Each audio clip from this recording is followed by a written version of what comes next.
Hello, my asynchronous class. I am so excited about your persuasive presentations.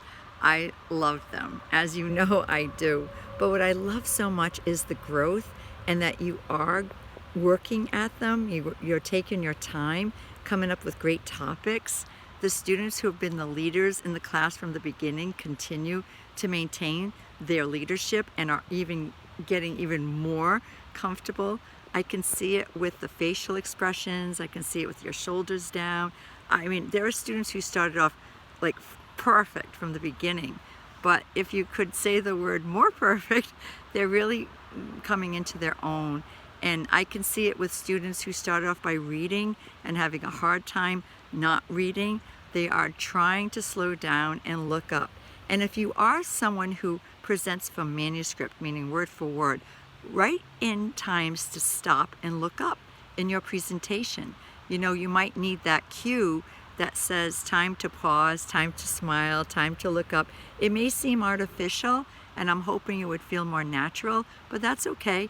Many people will do that. They will put in the pause themselves so that they're not all just one tone. You do not want monotone. You want a variety of tones. So if you haven't listened to the persuasive speeches of your peers yet, I know you will because you'll be doing the journals. I suggest all of them because that's how you can feel the spirit of a community and enjoy each other's company. Also, if you've already done the journals and you did not listen to Denisha's, I would suggest start with Denisha. Denisha gives us a gift in her persuasive presentation, and it's just coincidence. That's what we were talking about in the discussion board. You'll see, it's about being peaceful, and Denisha did a great job. This is when so many times in all the speeches, but especially in this one with Denisha, I wish we were in the class together because she definitely has style and grace presenting. She's a wonderful presenter, but her topic, I must have watched it like 4 or 5 times. I just enjoyed her energy and her inspiration. So our next speech is personal experience or brief opinion. You do not have to make it private information, just something that you say is yours. Hopefully you can challenge yourself not to be as dependent on notes if you've been so in the past. Always use notes as a guide, but perhaps if you've been a reader, you can find a topic that you could just speak to your audience, and you can see just by listening to the others how hard it is to maintain your attention span when someone's reading versus if they're talking to the camera. When Rebecca was speaking about her dog, I was totally engaged. I've been engaged with everyone, I must say, but that is my job, right? I'm the teacher and I love listening, but you have to grab the audience who doesn't want to listen. So you have to try really hard to keep your voice conversational in tone and keep your eyes on the camera as much as you possibly can.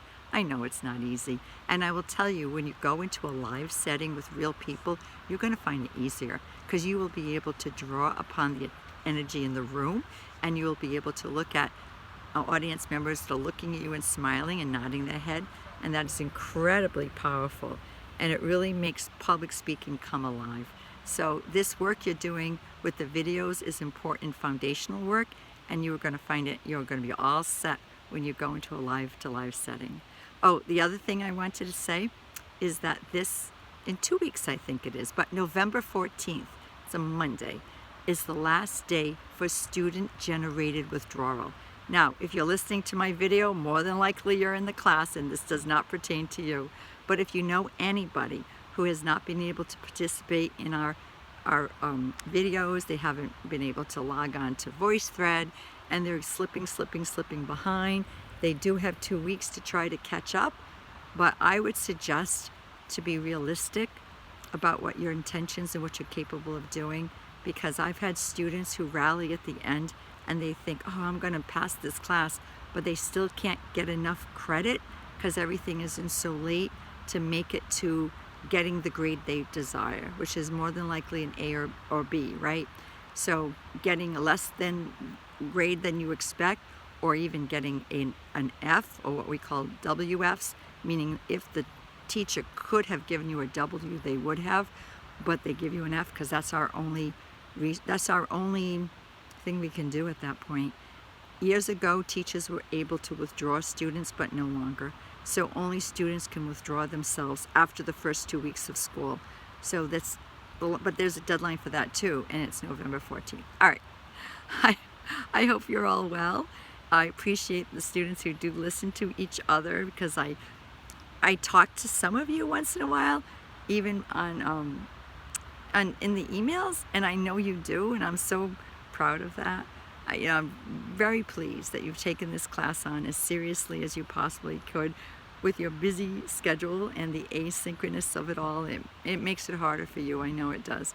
So thanks for hanging in there. You have 2 more speeches before the end of the semester, and it's going great. So continue. Have a wonderful, wonderful week.